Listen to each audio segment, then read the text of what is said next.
ومن يقنت منكن لله ورسوله وتعمل صالحا نؤتها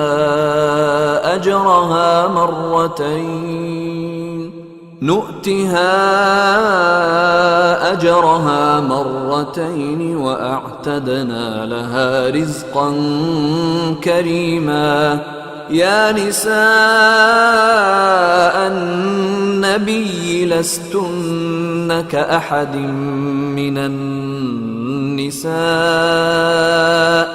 إن اتقيتن فلا تخضعن بالقول فيطمع الذي في قلبه مرض وقلن قولا معروفا. وقرن في بيوتكن ولا تبرجن تبرج الجاهلية الأولى وأقمنا الصلاة وآتينا الزكاة وأطعنا الله ورسوله إنما يريد الله ليذهب عنكم الرجس أهل البيت ويطهركم تطهيرا. السلام عليكم ورحمة الله وبركاته. الحمد لله وحده والصلاة والسلام على من لا نبي بعده. حمدا كثيرا طيبا مباركا فيه نحمدك يا من أوضحت لنا سبل الهداية وأصحت عن بصائرنا وشابت الغوايا. ونصلي ونسلم على من أرسلته شاهدا ومبشرا ونذيرا وداعيا إلى الله بإذنه وسراجا منيرا. സ്നേഹം നിറഞ്ഞ സത്യവിശ്വാസികളെ, പരിശുദ്ധ ഖുർആന്റെ പഠിതാക്കളെ, കഴിഞ്ഞ ക്ലാസ്സിൽ നമ്മൾ സൂറത്തുൽ അഹ്സാബിൻ്റെ 25 മുതൽ 30 വരെയുള്ള ആയത്തുകളാണ് പഠിച്ചിട്ടുണ്ടായിരുന്നത്. അതിൻ്റെ ചെറിയ ഒരു ചുരുക്കം, കഴിഞ്ഞ ക്ലാസ്സിൻ്റെ ഒരു രത്ന ചുരുക്കം ഇൻഷാ അല്ലാഹ് ഇന്നത്തെ 31 മുതലുള്ള ആയത്തുകൾ പഠിക്കുന്നതിന് മുമ്പ് നമുക്ക് ഓർക്കാം. സൂറത്തുൽ അഹ്സാബിലെ 25 മുതൽ 30 വരെയുള്ള ആയത്തുകളിൽ പ്രധാനമായും 2 കാര്യങ്ങളാണ് അള്ളാഹു നമ്മളോട് ഓർമ്മപ്പെടുത്തുന്നത്. ഒന്ന്, 25 മുതൽ ഏകദേശം ഒരു 27 ആയത്ത് വരെ ഖന്തഖ് യുദ്ധത്തിൻ്റെ വിജയത്തെ സംബന്ധിച്ച് സത്യനിഷേധികളുടെ പരാജയവും മദീനയെ വളഞ്ഞ് സഖ്യകക്ഷികളായ ശത്രുക്കൾ അഥവാ അഹ്സാബുകാരെ ആളുകളെ കടുത്ത കാറ്റും അദൃശ്യരായ സൈന്യത്തെയും അയച്ച് അള്ളാഹു നിരാശരാക്കി മടക്കി അയച്ചതിനെ സംബന്ധിച്ചും യുദ്ധം കൂടാതെ തന്നെ വിശ്വാസികൾക്കുണ്ടായ വലിയ ഒരു വിജയത്തെ കുറിച്ചുമാണ് നമ്മൾ സൂചിപ്പിച്ചത്. അതോടൊപ്പം അതിനോട് ചേർത്തുകൊണ്ട് ബനൂ ഖുറൈളയുടെ അന്ത്യത്തെ സംബന്ധിച്ച് യുദ്ധസമയത്ത് മുസ്ലിങ്ങളുമായിട്ടുള്ള കരാർ ലംഘിച്ച ശത്രുക്കളെ സഹായിച്ച മദീനയിലെ യഹൂദ ഗോത്രമായ ബനൂ ഖുറൈളയെ അള്ളാഹു ശിക്ഷിച്ചതിനെ കുറിച്ച് അതും നമ്മൾ പഠിക്കുകയുണ്ടായി. അതോടൊപ്പം 28 മുതൽ 30 വരെയുള്ള ആയത്തുകളിൽ അള്ളാഹുവിൻ്റെ പ്രവാചകൻ്റെ പത്നിമാർ, അവർക്കുള്ള ഉപദേശവും അവർക്കുള്ള താക്കീതുകളുമാണ്. ദുനിയാവാണോ ആഖിറമാണോ തിരഞ്ഞെടുക്കാൻ വേണ്ടിയുള്ള ഒരവസരം അവർക്ക് നൽകുകയും മദീനയിലേക്ക് സമ്പത്ത് വന്നു ചേർന്ന ആ ഒരു സാഹചര്യത്തിൽ ഭൗതികമായ ആഡംബരങ്ങൾക്കും ആവശ്യപ്പെട്ട പ്രവാചക പത്നിമാരോട് പ്രവാചകൻ്റെ ആ ഒരു വിഷമവും അള്ളാഹു 2 വഴികൾ അവർക്ക് കാണിച്ചു കൊടുക്കുന്ന ആ ഒരു സാഹചര്യവും, ഭൗതിക സുഖങ്ങൾ സ്വീകരിച്ച് പ്രവാചകനിൽ നിന്ന് മാന്യമായി ത്വലാക്ക് വാങ്ങി പോകണമെന്നും അതല്ലെങ്കിൽ അള്ളാഹുവിനെയും അവൻ്റെ റസൂലിനെയും പരലോകത്തെയും തിരഞ്ഞെടുത്ത ക്ഷമയോടുകൂടി ഇസ്ലാമിൽ അവിടെ പ്രവാചകനൊപ്പം ജീവിക്കണമെന്നും പറഞ്ഞപ്പോൾ ആ ഭാര്യമാരൊക്കെ പ്രവാചകനോടൊപ്പമുള്ള അള്ളാഹു പരലോകത്തെ തിരഞ്ഞെടുത്ത ആ ഒരു സംഭവമാണ് ആ ആയത്തുകളിൽ പ്രധാനമായും സൂചിപ്പിച്ചിട്ടുള്ളത്. അതുപോലെ ഉത്തരവാദിത്വത്തിൻ്റെ ഗൗരവം, പ്രവാചക പത്നിമാർ മറ്റ് സ്ത്രീകളെ പോലെയല്ല എന്നും അവർക്ക് വല്ല തെറ്റും സംഭവിച്ചാൽ അവർക്ക് ഇരട്ടി ശിക്ഷ ലഭിക്കുമെന്നും അവർ കാണിക്കുന്ന അനുസരണത്തിന് ഇരട്ടി പ്രതിഫലമുണ്ടെന്നും അള്ളാഹു ഓർമ്മിപ്പിക്കുകയാണ്. ഇൻഷാ അല്ലാഹ് ഇന്നത്തെ ക്ലാസ്സിലേക്ക് നമ്മൾ കടക്കുകയാണ്. ഇന്നത്തെ ക്ലാസ്സിൽ എടുക്കുന്ന ആയത്തുകളാണ് മുകളിൽ നമ്മൾ ഓതി കേട്ടിട്ടുള്ളത്. പ്രസ്തുത ആയത്തുകളിൽ അള്ളാഹു സുബ്ഹാനഹു തആല ഏറ്റവും പ്രധാനമായും പറയുന്ന വിഷയം, ഒന്നാമത്തത് 30-ാമത്തെ വചനമാണ്. 30-ാമത്തെ വചനത്തിൽ അള്ളാഹു സുബ്ഹാനഹു തആല പറയാണ്, ഒമൈ യഖ്നുത്, ആർ ഭക്തി വിനയം കാണിക്കുന്നുവോ, മിൻകുന്ന നിങ്ങളിൽ നിന്ന്, ലില്ലാഹി അള്ളാഹുവിനോട് അഥവാ അള്ളാഹുവിന്, വ റസൂലിഹി അവൻ്റെ റസൂലിനോടും, വ തഅമൽ അവൾ പ്രവർത്തിക്കുകയും, സ്വാലിഹൻ സൽക്കർമ്മം, നുതിഹ അവൾക്ക് നാം കൊടുക്കും അജിറഹ അവളുടെ പ്രതിഫലം മറത്തൈനി 2 പ്രാവശ്യം വഅതദിന നാം ഒരുക്കി വെക്കുകയും ചെയ്തിരിക്കുന്നു ലഹ അവൾക്ക് റിസ്കൻ കരീമ മാന്യമായ ഉപജീവനം മാന്യമായ ഭക്ഷണം അള്ളാഹു ഒരുക്കി വെച്ചിരിക്കുന്നു. 31-ാമത്തെ ആയത്തിൽ അള്ളാഹു പറയുന്നത് അള്ളാഹുവിനോടും അവൻ്റെ റസൂലിനോടും നിങ്ങൾ നിന്ന് ആർ വിനയം അഥവാ ഭക്തി കാണിക്കുകയും സൽക്കർമ്മം പ്രവർത്തിക്കുകയും ചെയ്യുന്നുവോ അവൾക്ക് അള്ളാഹു 2 പ്രാവശ്യം പ്രതിഫലം നൽകുന്നതാകുന്നു. അവൾക്ക് മാന്യമായ ഉപജീവനവും അള്ളാഹു ഒരുക്കി കൊടുക്കും എന്നാണ് അള്ളാഹു സുബ്ഹാനഹു വ തആല ഈ ആയത്തിലൂടെ പഠിപ്പിക്കുന്നത്. സൽക്കർമ്മങ്ങൾക്ക് ഇരട്ടി പ്രതിഫലം എന്ന് പറഞ്ഞത് ദുഷ്കർമ്മങ്ങൾ ചെയ്താൽ സാധാരണക്കാരെ അപേക്ഷിച്ച് നബിപത്നിമാർക്ക് കൂടുതൽ ശിക്ഷ ഉണ്ടായിരിക്കുമെന്ന് നേരത്തെ ആയത്തിൽ പറഞ്ഞല്ലോ. അതുപോലെ തന്നെ അവരെ സംബന്ധിച്ചിടത്തോളം അള്ളാഹുവിനോടും റസൂലിനോടും ഒക്കെ ഭക്തിയും അച്ചടക്കവും കാണിക്കുകയും സൽക്കർമ്മങ്ങൾ പ്രവർത്തിക്കുകയും ചെയ്താൽ അവർക്ക് ഇരട്ടി പ്രതിഫലം അതുകൊണ്ട് അള്ളാഹു വാഗ്ദാനം ചെയ്യുകയാണ് ഇതിലൂടെ. അള്ളാഹുവിൻ്റെ നീതി എത്ര മനോഹരമാണ് എന്ന് നമുക്ക് മനസ്സിലാക്കാൻ ഈ ഒരു വചനം മതി. പദവികൾ ഉയരുമ്പോൾ തെറ്റുകൾക്ക് ശിക്ഷ കൂടുന്നത് പോലെ തന്നെയാണ് ആ പദവിയിലിരുന്ന് ചെയ്യുന്ന നന്മകൾക്ക് പ്രതിഫലവും അള്ളാഹു ഇരട്ടിയായി വർദ്ധിപ്പിച്ചു നൽകുന്നു എന്ന ഒരു സന്ദേശം നമുക്ക് ഇന്ന് പഠിക്കാനുണ്ട്. അള്ളാഹു ഇരട്ടിയായി വർദ്ധിപ്പിച്ചു നൽകുന്ന കാര്യമാണ് അള്ളാഹുവോട് ഓർമ്മപ്പെടുത്തിയത്. അതുകൊണ്ട് തന്നെ ദീനീ രംഗത്ത് അച്ചടക്കത്തോട് ജീവിക്കാൻ ശ്രമിക്കുന്ന നമ്മൾക്ക് ഓരോരുത്തർക്കും ഇതിൽ വലിയ ഒരു പാഠമുണ്ട് എന്നതുകൂടി ഈ ആയത്തിൽ നിന്ന് നമ്മൾ പഠിക്കേണ്ടതുണ്ട്. അതുപോലെ അള്ളാഹു പറഞ്ഞ റിസ്ഖൻ കരീമ മാന്യമായ ഉപജീവനം എന്ന് പറഞ്ഞത് ഈ ഭൗതിക ലോകത്തെ ആഡംബര ജീവിതവും ഐഹിക സുഖങ്ങളും ത്യജിച്ചുകൊണ്ട് പ്രവാചക തിരുമേനി സല്ലല്ലാഹു അലൈഹി വസല്ലമയോടൊപ്പം തികഞ്ഞ സ്വബറോടുകൂടി ക്ഷമയോടുകൂടി ജീവിക്കുന്നതിന് പകരമായി പരലോകത്ത് വെച്ച് അള്ളാഹു മാന്യമായ ഉപജീവനം അവർക്ക് തയ്യാറാക്കി വെച്ചിരിക്കുന്നു എന്ന സന്തോഷ വാർത്തയും ഈ ആയത്തിലൂടെ അള്ളാഹു അറിയിക്കുകയാണ്. ഇതാണ് നമുക്ക് മനസ്സിലാക്കാനുള്ള പ്രധാനപ്പെട്ട കാര്യം. മാന്യമായ ഉപജീവനം എവിടെയാണ് തയ്യാറാക്കി വെച്ചിരിക്കുന്നത് എന്നതിനെ സംബന്ധിച്ച് പരലോകത്ത് എന്ന കൃത്യമായി അള്ളാഹു അവിടെ ഓർമ്മപ്പെടുത്തുക കൂടിയാണ്. അതുകൊണ്ട് സഹോദരങ്ങളെ, ഈ ഒരു വചനത്തിൻ്റെ ആ 2-ാം ഭാഗത്ത് നമുക്ക് പഠിക്കാനുള്ളത് അല്ലെങ്കിൽ നമുക്ക് മനസ്സിലാക്കേണ്ട വളരെ സുപ്രധാനമായ ഒരു കാര്യം, ഭൗതിക ലോകത്തെ താൽക്കാലിക സുഖങ്ങളെക്കാളും ആഡംബരങ്ങളെക്കാളും ഒരു വിശ്വാസി അവൻ ആഗ്രഹിക്കേണ്ടതും കൊതിക്കേണ്ടതും പരലോകത്ത് അള്ളാഹു ഒരുക്കി വെച്ചിട്ടുള്ള ശാശ്വതമായ അനുഗ്രഹങ്ങളെക്കുറിച്ചാണ് എന്നാണ് പ്രധാനമായും നമുക്ക് ചിന്തിക്കാനുള്ളത്. നബിയുടെ പ്രിയപ്പെട്ട പത്നിമാർ മാതൃകയാക്കിയത് ഈ ക്ഷമയുടെ ജീവിതമാണ്. അള്ളാഹുവിൻ്റെ പ്രീതിക്കായി ദുനിയാവിലെ ചില ആഡംബരങ്ങൾ വേണ്ടെന്ന് വെക്കാൻ വിശ്വാസികളായ നമുക്കും സാധിക്കേണ്ടതുണ്ട്. ഈ ആയത്ത് ആ നിലക്ക് ഉൾക്കൊള്ളുകയും പഠിക്കുകയും ചെയ്യണം. പ്രധാനമായും പരീക്ഷയ്ക്ക് ചോദിക്കാൻ സാധ്യതയുള്ളത് ഭക്തിയോടുകൂടി അച്ചടക്കത്തോടുകൂടി ജീവിക്കുന്ന പ്രവാചകന്റെ പത്നിമാർക്ക് അള്ളാഹു വാഗ്ദാനം ചെയ്ത പ്രതിഫലം എന്താണ് എന്ന ചോദ്യം ഉണ്ടാകും. അത് 2 ഇരട്ടി പ്രതിഫലം എന്നത് നമ്മൾ പ്രത്യേകം ഓർക്കണം. അതോടൊപ്പം നബിപത്നിമാർക്ക് അള്ളാഹു തയ്യാറാക്കി വെച്ചിരിക്കുന്നു എന്ന് സന്തോഷ വാർത്ത അറിയിച്ച കാര്യം എന്താണ് എന്നത് പരിശുദ്ധ ഖുർആൻ പറയുന്നത് റിസ്ഖൻ കരീമ എന്നാണ്, മാന്യമായ ഉപജീവനം എന്നാണ്.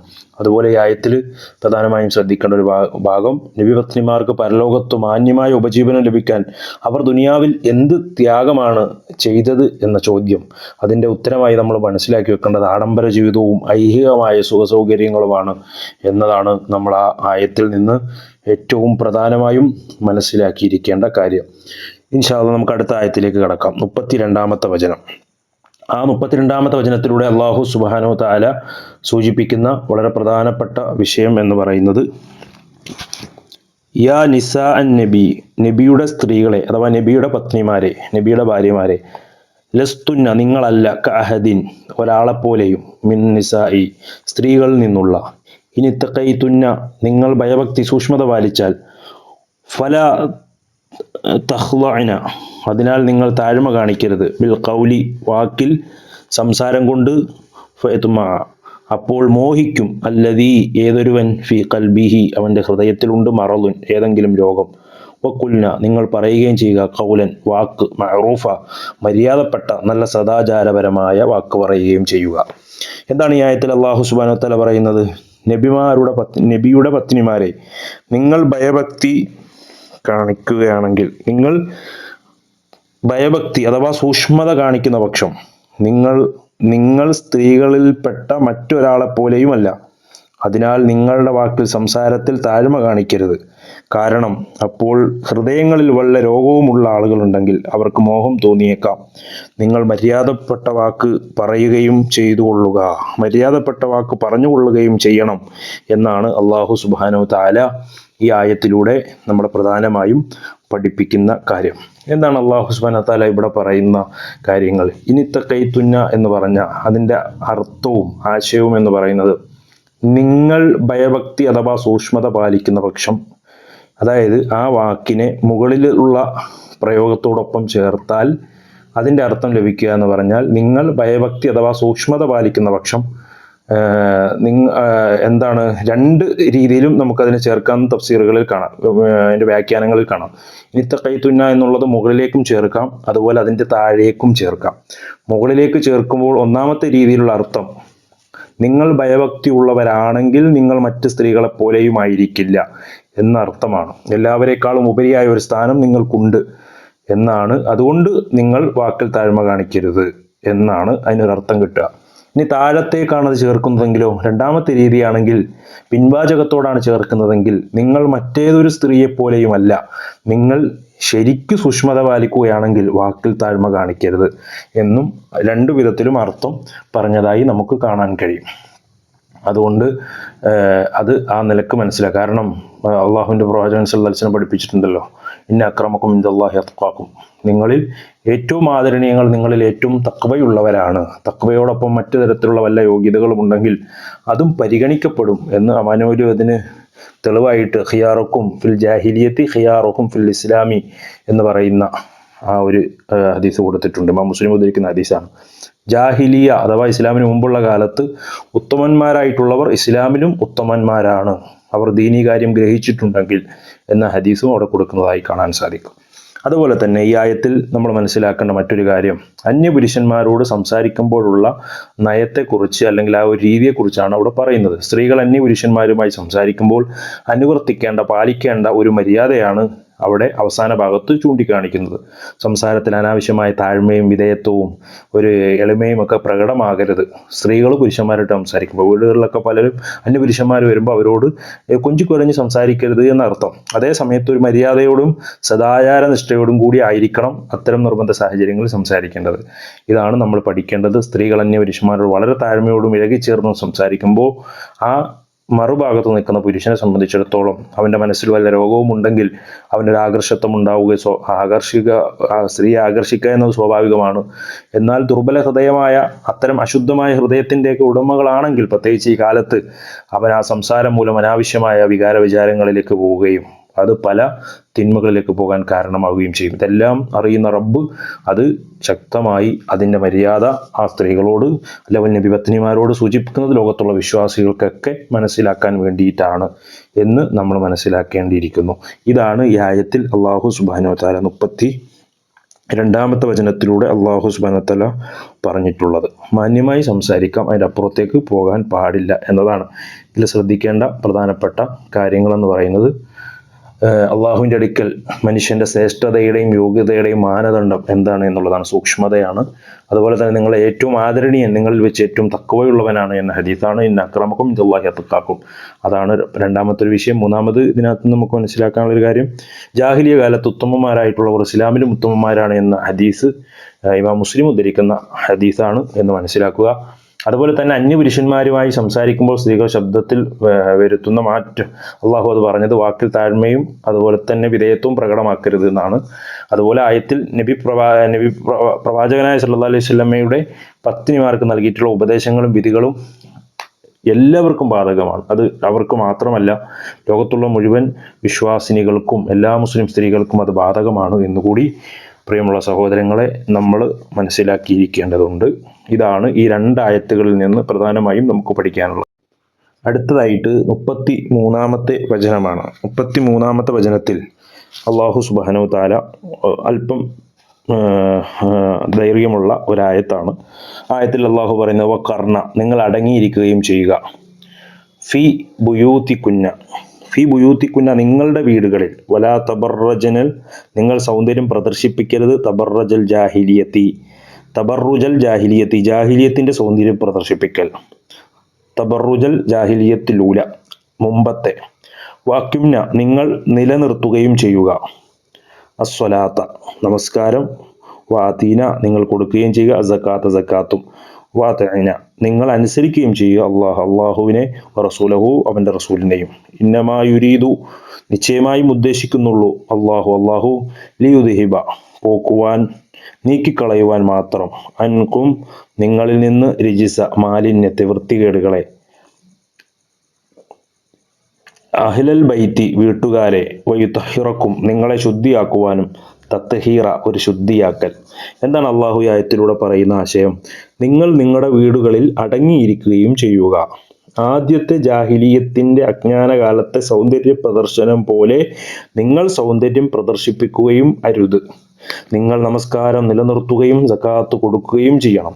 അള്ളാഹുവും അവൻ്റെ റസൂലിനെയും അനുസരിക്കുകയും ചെയ്യുക. ഇന്നമാ യുരീദുല്ലാഹു, നിങ്ങൾ നിന്ന് പ്രവാചകന്റെ വീട്ടുകാരെ മാലിന്യം നീക്കിക്കളയുവാനും നിങ്ങളെ ഒരു നല്ല ശുദ്ധീകരിക്കുവാനുമാണ് അള്ളാഹു ഉദ്ദേശിക്കുന്നത്. ഇതാണ് ഈ ആയത്തിലൂടെ അള്ളാഹു സുബ്ഹാനഹു വ തആല സൂചിപ്പിക്കുന്നത്. ഇവിടെ സത്യവിശ്വാസികളായ ആളുകൾക്ക് ഇസ്ലാമിലെ സമൂഹത്തിലെ സ്ത്രീകളുടെ സുരക്ഷയ്ക്കും അന്തസ്സിനും വേണ്ടി അള്ളാഹു നൽകുന്ന അതിപ്രധാനമായ ചില നിയമങ്ങളും ഉപദേശങ്ങളുമാണ് ഈ ആയത്തിൽ പ്രധാനമായും നമുക്ക് തെളിഞ്ഞു കാണുന്നത്. തബറുജ് എന്നാൽ സൗന്ദര്യ പ്രദർശനം എന്നാണ് അർത്ഥം. ശരീരം മറയ്ക്കേണ്ട ഭാഗം മുഴുവനും മറയ്ക്കാതിരിക്കുക, ശരീരത്തിൻ്റെ ഭാഗങ്ങൾ പുറത്ത് കാണിക്കത്തക്ക വിധം നേർത്തതോ ലോലമായതോ അത്തരം വല പോലെയുള്ളതോ അങ്ങനെയൊക്കെയുള്ള വസ്ത്രങ്ങൾ ധരിക്കുക. ദേഹം മറച്ചിട്ടുണ്ടെങ്കിലും, അതുപോലെ തന്നെ ശരീരം മറച്ചിട്ടുണ്ടെങ്കിലും മറയ്ക്കേണ്ട ഭാഗം മറയ്ക്കാതിരിക്കും. ശരീരം അതുപോലെ തന്നെ മറച്ചിട്ടുണ്ടെങ്കിലും പുരുഷന്മാരെ ആകർഷിക്കുന്ന രൂപത്തിലുള്ള വേഷം. ഇന്ന് ചിലപ്പം പർദ്ദയൊക്കെ ആണെങ്കിൽ ധരിച്ചെങ്കിൽ പോലും ശരീരത്തിൻ്റെ ഭാഗങ്ങൾ നീളിച്ചു കാണുന്ന അല്ലെങ്കിൽ മറ്റുള്ളവരെ ആകർഷിക്കുന്ന രൂപത്തിലുള്ള കളറുകളാകുക, വശ്യമായ സൗന്ദര്യ സാമഗ്രികൾ ഉപയോഗിക്കുക, മേക്കപ്പൊക്കെ ഇട്ട്, അതുപോലെ തന്നെ ചുണ്ടിലൊക്കെ ചായം പൂശി, അതുപോലെ തന്നെ പിരികമൊക്കെ ത്രെഡ് ചെയ്ത്, അതുപോലെയൊക്കെയുള്ള ആളുകൾ ആകർഷിക്കുന്ന സൗന്ദര്യ പ്രകടനങ്ങൾ, ഇതൊക്കെയാണ് ഇതുകൊണ്ട് ഉദ്ദേശിക്കുന്നത്. ഇതാണ് നമ്മൾ മനസ്സിലാക്കിയിരിക്കേണ്ട ആ കാര്യങ്ങളാണ് അള്ളാഹു സുബ്ഹാനഹു വ തആല വളരെ കൃത്യമായി സത്യവിശ്വാസിനികളോട് താക്കീത് ചെയ്യുന്ന കാര്യം. ജാഹിലിയത്ത് എന്ന് പറഞ്ഞാൽ ഇസ്ലാമിന് മുമ്പുള്ള അജ്ഞാന കാലത്തിനാണ് ജാഹിലിയത്ത് എന്ന് പറയാം. പ്രവാചകൻ സല്ലല്ലാഹു അലൈഹി വസല്ലം വരുന്ന ജാഹിലിയ സമൂഹത്തിൻ്റെ ഇടയിലേക്കായിരുന്നു എന്ന് കാണാൻ സാധിക്കും. അത്തരം അന്ന് നടന്നിരുന്ന ദുരാചാരങ്ങൾക്കാണ് ജാഹിലിയ കാലഘട്ടത്തിൽ ദുരാചാരം എന്ന് പറയാം. പിന്നെ രിജിസ് എന്നൊരു പദമാണ് ഈ വചനത്തിൽ നമ്മൾ പ്രത്യേകം ശ്രദ്ധിക്കേണ്ടത്. അഥവാ അവരവരുടെ സ്ഥാനമാനങ്ങൾക്ക് ക്ഷതം വരുന്ന കാര്യങ്ങളും പാപങ്ങളും ഉൾപ്പെടുന്ന ചില കാര്യങ്ങളാണ്. മാലിന്യം എന്ന നിലക്കാണ് അവിടെ പറഞ്ഞിട്ടുള്ളത്. മാലിന്യം എന്നാണ് രിജിസിന്റെ അർത്ഥം. ഇനി അതോടൊപ്പം നമ്മൾ മനസ്സിലാക്കേണ്ട പ്രധാനപ്പെട്ട സ്ത്രീകളോടുള്ള നിർദ്ദേശമാണ്. ജാഹിലിയത്തിലെ സ്ത്രീകളെ പോലെയുള്ള വേഷവിധാനങ്ങളും സൗന്ദര്യ പ്രകടനങ്ങളും പുരുഷ സമ്പർക്കങ്ങളും പ്രവാചക പത്നിമാർക്കും മറ്റു മുസ്ലിം സ്ത്രീകൾക്കും യോജിച്ചതല്ല. ഇതാണ് അള്ളാഹു സുബ്ഹാനഹു വ തആല വളരെ പ്രധാനമായും ഇവിടെ സൂചിപ്പിക്കുന്ന കാര്യം.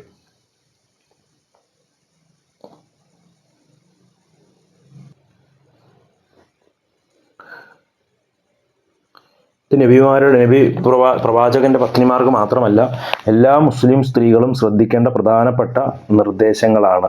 അവർ വീടുകളിൽ അടങ്ങിയിരിക്കുകയും അന്തസ്സും മാന്യതയും പാലിക്കുകയും വേണം. ഈ അച്ചടക്ക നിർദ്ദേശങ്ങൾക്ക് ശേഷം അള്ളാഹു സുബ്ഹാനഹു വ തആല നമസ്കാരത്തെ പറ്റിയും സക്കാത്തിനെ പറ്റിയും ഒക്കെ ഓർമ്മിപ്പിക്കുന്നുണ്ട്. അവസാനം ഇതിനെല്ലാം നിദാനമായ അള്ളാഹുവിനെയും റസൂലിനെയും അനുസരിക്കാനും കൂടി കൽപ്പിക്കുകയാണ് ചെയ്യുന്നത്. അതുകൊണ്ട് ഈ ആയത്ത് ശരിക്ക് സ്ത്രീകൾ പ്രത്യേകം പഠിക്കേണ്ട ഒരായത്താണ്. അള്ളാഹു ഇത്രയും ശക്തമായി ഉപദേശിക്കുന്നത് നമ്മളെ വിഷമിപ്പിക്കാനോ അല്ലെങ്കിൽ നമ്മൾ എന്തെങ്കിലും പ്രയാസം അനുഭവിക്കാനോ വേണ്ടിയിട്ടല്ല, മറിച്ച് പ്രവാചകന്റെ വീട്ടുകാരായ നമ്മൾ എല്ലാ നിലക്കും പരിശുദ്ധരും നിർമ്മലരുമാണ് എന്ന് നിർമ്മലരുമായി ഇരിക്കാൻ വേണ്ടിയിട്ട് നമ്മൾ അങ്ങനെ മനസ്സിലാക്കിയിട്ടുള്ള പ്രവാചകന്റെ പ്രിയപ്പെട്ട പത്നിമാർ, അവരോട് പോലും ഉപദേശിക്കുന്ന ഉപദേശങ്ങളാണ് ഇത്. നമുക്കെല്ലാവർക്കും ബാധകവുമാണ് എന്നാണ് നമ്മൾ ഇതിൽ നിന്ന് മനസ്സിലാക്കേണ്ടത്. സ്ത്രീകളുടെ അന്തസ്സ് കാത്തു സൂക്ഷിക്കാൻ ഇസ്ലാം നൽകുന്ന വലിയൊരു സംരക്ഷണ കവചമാണ് ഈ ആയത്ത് എന്ന് പറയുന്നത്. അതുകൊണ്ട് തന്നെ സ്ത്രീകൾ വീട്ടിൽ അടങ്ങിയിരിക്കണം എന്ന് പറഞ്ഞതിൻ്റെ അർത്ഥം സ്ത്രീകൾ ഉള്ളിൽ തന്നെ ഇരിക്കണം, പുറത്തിറങ്ങാൻ പാടില്ല എന്നല്ല. മറിച്ച് നമ്മുടെ കാലത്ത് സ്ത്രീകൾ പള്ളിയിൽ പോയിട്ടുണ്ട്, നമസ്കാരത്തിന് പോയിട്ടുണ്ട്, ജുമയ്ക്ക് പോയിട്ടുണ്ട്, യുദ്ധയാത്രകളിൽ പുരുഷന്മാരെ അനുഗമിച്ചിട്ടൊക്കെ ഉണ്ട്. അതൊക്കെ പ്രസിദ്ധമായ ഹദീസുകളിലൊക്കെ ഉണ്ട്. അത്യാവശ്യ കാര്യങ്ങൾക്കല്ലാതെ പുറത്തിറങ്ങി ഇങ്ങനെ കറങ്ങി നടക്കുക, അടുത്ത മഹറമല്ലാത്തവരുമായി യാത്ര ചെയ്യുക, അന്യ പുരുഷന്മാരുമായി സംസ്കൃതത്തിനിടയാവുന്ന രംഗങ്ങളിൽ കൂടുതലായി പങ്കെടുക്കുക. ഇതൊക്കെയാണ് ഇസ്ലാം ഇവിടെ വിലക്കിയിട്ടുള്ളത്. ഇതിന് തെളിവായിട്ടാണ് ഇന്നൽ മറാത്ത ഔറത്തുൻ എന്ന് പറയുന്ന ഹദീസ് കാണാൻ കഴിയും. നിശ്ചയമായും സ്ത്രീ കോപിയുമായി വെക്കപ്പെടേണ്ടവളാണ്. അവൾ അവളുടെ വീട്ടിൽ നിന്ന് പുറത്തിറങ്ങിയാൽ പിശാച് അവളെ വെളിക്കു വരുത്താൻ വഴിതെറ്റിക്കാൻ ശ്രമിച്ചുകൊണ്ടിരിക്കും എന്നാണ് പ്രവാചകൻ സല്ലല്ലാഹു അലൈഹി വസല്ലം പറഞ്ഞത്. ഫഇദാ ഖറജതു മിൻ ബൈതിഹാ, വീട്ടിൽ നിന്ന് പുറത്തിറങ്ങിയ. അതുകൊണ്ട് തന്നെ അത്തരം കാര്യങ്ങളെ സൂക്ഷിക്കണം. പ്രവാചകന്റെ ഭക്തന്മാർ ഈദ്ഗാഹിലൊക്കെ ഈദ് മുസല്ലയിൽ വന്നിട്ടുണ്ട്. അതുപോലെ അത്യാവശ്യ കാര്യങ്ങൾക്കൊക്കെ നമുക്ക് ജോലിക്കൊക്കെ പോകാം. പക്ഷേ അവിടെയൊക്കെ പാലിക്കപ്പെടേണ്ട മര്യാദകൾ കൃത്യമായി പാലിക്കുകയും ജാഹിലിയ കാലഘട്ടത്തിലെ പോലെയുള്ള സൗന്ദര്യ പ്രകടനങ്ങൾ പാടില്ല എന്ന കാര്യവും മനസ്സിലാക്കുക. പിന്നീട് ഈ ആയത്തിൽ അഹ്ലുൽ ബൈത്തിനെ കുറിച്ച് പറയുന്നുണ്ട്. അഹ്ലുൽ ബൈത്ത് എന്ന് പറഞ്ഞാൽ വീട്ടുകാരെ എന്ന് പറയുന്ന നബിയുടെ വീട്ടുകാരെ അഭിസംബോധന ചെയ്യുകയാണ്. നബി സ്വല്ലല്ലാഹു അലൈഹി വസല്ലമയുടെ പത്നിമാരെല്ലാം ഉൾപ്പെടുന്നു എന്നതാണ് നബിയുടെ വീട് എന്ന് പറയുന്നത്. അതുപോലെ തന്നെ അതുകൂടാതെ പ്രവാചകൻ സല്ലല്ലാഹു അലൈഹി വസല്ലമയെ അടുത്ത കുടുംബ ബന്ധമുള്ളവരും അവിടുത്തോട് അടുത്തു താമസിക്കുന്നവരുമെല്ലാം ഈ അഹ്ലു ബൈത്ത് എന്ന് പറഞ്ഞതിൽ ഉൾപ്പെടും. നബി സല്ലല്ലാഹു അലൈഹി വസല്ലമ നബിയുടെ തൻ്റെ മകൾ ഫാത്തിമ റളിയല്ലാഹു അൻഹുവും ഹസൻ ഹുസൈൻ റളിയല്ലാഹു അൻഹുമ അതുപോലെ തന്നെ അലി റളിയല്ലാഹു അൻഹു ഇവരെല്ലാം ചേർത്തുകൊണ്ടും എൻ്റെ വീട്ടുകാർ അഹ്ലു ബൈത്തി എന്ന് പറഞ്ഞിട്ടുണ്ട്. അതുകൊണ്ട് തന്നെ ആ ഒരു പ്രയോഗത്തിൽ നിന്ന് തന്നെ ഈ ആയത്തിൽ മുൻപ് പലയിടത്തും നബി പത്നിമാരെ അഭിസംബോധന ചെയ്തപ്പോഴൊക്കെ അതുപോലെ തന്നെ സ്ത്രീലിംഗ നാമം കുന്ന എന്ന പ്രയോഗമാണ് പ്രയോഗിച്ചത്. എന്നാൽ ഇവിടെ അഹ്ലുൽ ബൈത്തിനെ സംബോധന ചെയ്തപ്പോൾ പുല്ലിംഗമാണ് പ്രയോഗിക്കുന്നത്, കും എന്നുള്ളതാണ്. അത് നമ്മൾ പ്രത്യേകം ശ്രദ്ധിക്കേണ്ട ഒരു കാര്യമാണ്. ഈ ആയത്തിൽ പരീക്ഷയ്ക്ക് ചോദിക്കാൻ സാധ്യതയുള്ള കുറേ ക്വസ്റ്റ്യനുകൾ ഉണ്ടാവും. അതുകൊണ്ട് ഈ ആയത്ത് നമ്മൾ ശരിക്കും വായിച്ചു പഠിക്കണം. ശരീരം മുഴുവനും മറയ്ക്കാതിരിക്കുക, പുരുഷന്മാരെ ആകർഷിക്കുന്ന വസ്ത്രം ധരിക്കുക, ഇത്തരം സൗന്ദര്യ പ്രകടനങ്ങൾക്ക് പ്രയോഗിച്ച ഖുറാനിക പദമാണ് തബറുജ് എന്നാണ്. തബറുജ് അത് ശ്രദ്ധിക്കുക. അതുപോലെ തന്നെ ശ്രദ്ധിക്കേണ്ട മറ്റൊരു കാര്യം, ഇസ്ലാമിന് മുമ്പുള്ള അജ്ഞാനകാലത്ത് അന്നുണ്ടായിരുന്ന ദുരാചാരങ്ങൾക്കും പറയുന്ന പേരാണ് ജാഹിലിയത്ത് എന്ന് പറയുന്നത്. അതുപോലെ തന്നെ ശ്രദ്ധിക്കേണ്ട മറ്റൊരു കാര്യം, ഈ ആയത്തിൽ അച്ചടക്ക നിർദ്ദേശങ്ങൾക്ക് ശേഷം പ്രത്യേകം ഓർമ്മിപ്പിച്ച 2 നിബന്ധന കർമ്മങ്ങൾ എന്ന് പറഞ്ഞാൽ ഒന്ന് നമസ്കാരവും സക്കാത്തുമാണ്. ഈ പറയുന്ന കാര്യങ്ങളൊക്കെ പറയുന്നതിന് ഇടയ്ക്കൂടെ നമസ്കാരവും സക്കാത്തും കൃത്യമായി പാലിക്കണം എന്നത് ഇതിൽ പറയുന്നുണ്ട്. അതുപോലെ സ്ത്രീകൾ ഗോപ്യമായി വെക്കപ്പെടേണ്ടവളാണ് ഔറത്ത് എന്ന് തുടങ്ങുന്ന ഹദീസ് വന്നിട്ടുള്ളത് ഇമാം തുർമുദി ഉദ്ധരിക്കുന്ന ഹദീസാണ്, ബസ്സാർ ഉദ്ധരിക്കുന്ന ഹദീസാണ്. അതുപോലെ തന്നെ മറ്റൊരു കാര്യം, നബി സല്ലല്ലാഹു അലൈഹി വസല്ലം എൻ്റെ വീട്ടുകാർ എന്ന് വിശേഷിപ്പിക്കപ്പെട്ട പ്രിയപ്പെട്ട ആളുകൾ എന്ന് പറയുന്നത് അവിടെ പ്രത്യേകം അവിടെ ഉദാഹരണമായി എടുത്തു കൊടുത്തത് ഫാത്തിമ റളിയല്ലാഹു അൻഹ, അലി റളിയല്ലാഹു അൻഹു, ഹസൻ ഹുസൈൻ റളിയല്ലാഹു അൻഹുമ, ഇവരെക്കുറിച്ചാണ് അവിടെ അങ്ങനെ പറഞ്ഞിട്ടുള്ളത്. അതുപോലെ തന്നെ മറ്റൊന്ന്, അഹ്ലുൽ ബൈത്തിനെ സംബോധന ചെയ്യാൻ ഉപയോഗിച്ച പുല്ലിംഗ നാമം വമീർ പുല്ലിംഗ എന്ന് പറയുന്നത് കും എന്നുള്ളതാണ്. കുന്ന എന്നുള്ളതല്ല, കും എന്നുള്ളതാണ്. ഇതാണ് ഈ ആയത്തിൽ നിന്ന് പ്രധാനമായും നമുക്ക് പഠിക്കാനുള്ളത്. അല്ലാഹു കാര്യങ്ങളെ കൃത്യമായി മനസ്സിലാക്കാനുള്ള തൗഫീഖ് നൽകി അനുഗ്രഹിക്കുമാറാകട്ടെ. വആഖിറു ദഅവാനാ അൽഹംദുലില്ലാഹി റബ്ബിൽ ആലമീൻ. അസ്സലാമു അലൈക്കും വറഹ്മത്തുള്ളാഹി വബറകാതുഹു.